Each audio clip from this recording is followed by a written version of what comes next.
Hello, this video provides highlights of the alternatives evaluation and screening process for TxDOT's I-35 Capital Express Central project. More details can be found in the Alternatives Evaluation Technical Report available at I-35capex.com. This presentation covers the alternatives evaluation criteria, evaluation results, and also reviews how to provide feedback. I will start with information about the alternatives evaluation criteria. The alternatives evaluation criteria were used to compare the build alternatives and the no-build alternatives' ability to meet the project purpose and need, high-level engineering criteria such as constructability, right-of-way needs, complexity of utility relocations and preliminary project costs, and an evaluation of the environmental resource impacts.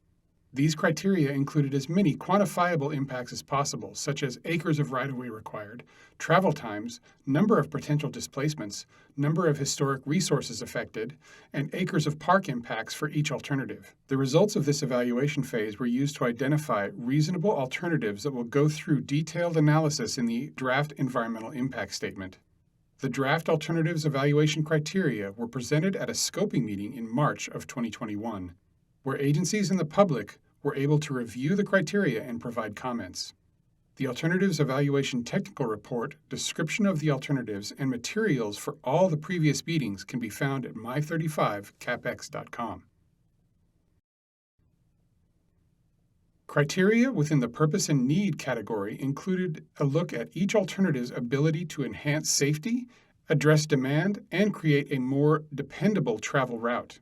Criteria under the feasibility, design, and engineering category included things like constructability, such as risks and duration, utility conflicts, and drainage construction and risks.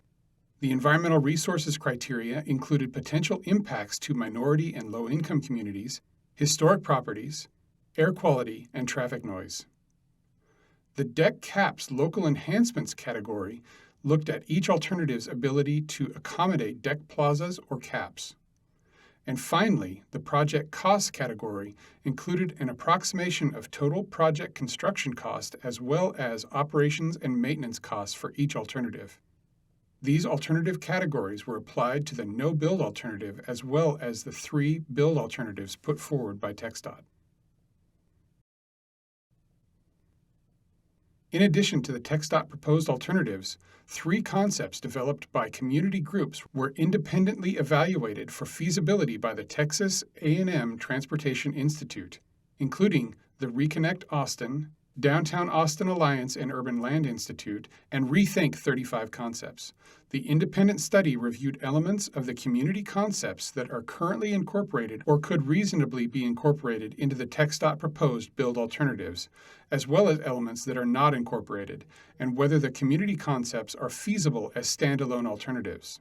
This independent study found that while none of the 3 concepts are feasible as standalone alternatives, much of what the separate entities are proposing is included in the TxDOT proposed build alternatives, such as lowered travel lanes, more than 15 widened east-west crossings, including a new crossing at 5th Street for all users, and a new pedestrian crossing at Cap Metro Red Line, future Gold Line, south of Airport Boulevard, and the 51st Street and US 290 East.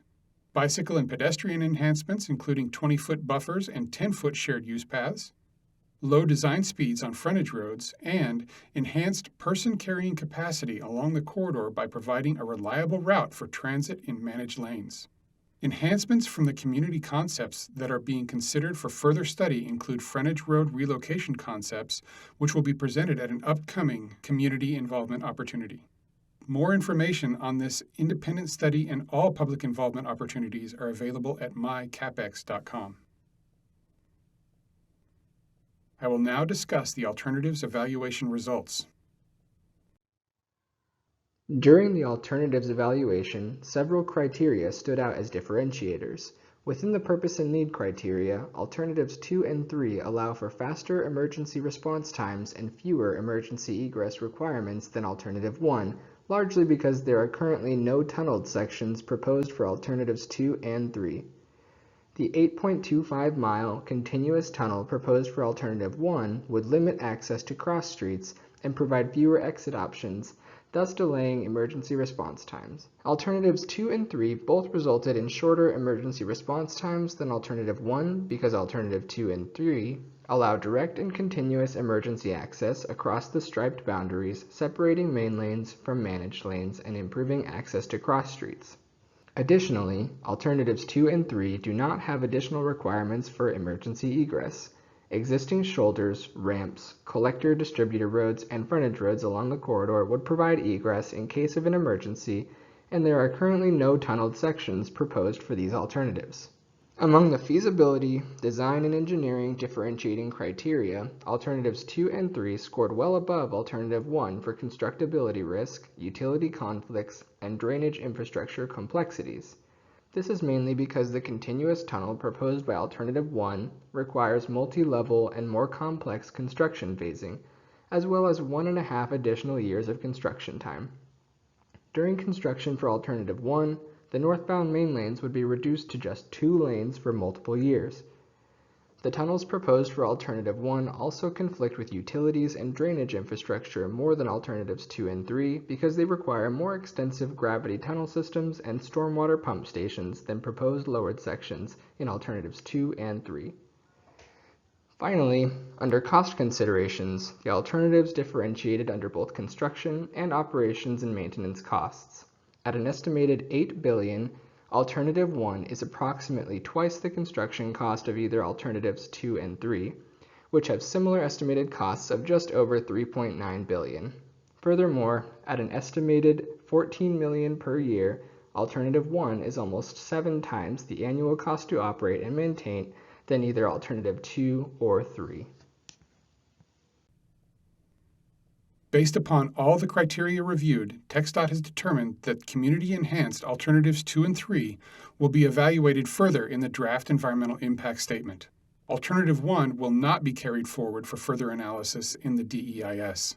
To summarize, data shows that Alternatives 2 and 3 have faster response times for EMS, police, fire department, and hospitals, shorter construction duration by 1.5 years, improved traffic operations during construction with fewer lane closures, fewer utility conflicts and lower relocation costs, fewer drainage conflicts, lower construction costs, lower annual and lifetime maintenance requirements and costs. The alternatives evaluation results and technical report are available for your review at I-35capex.com. I will now discuss what comes next in the project process. Next steps in the project are as follows.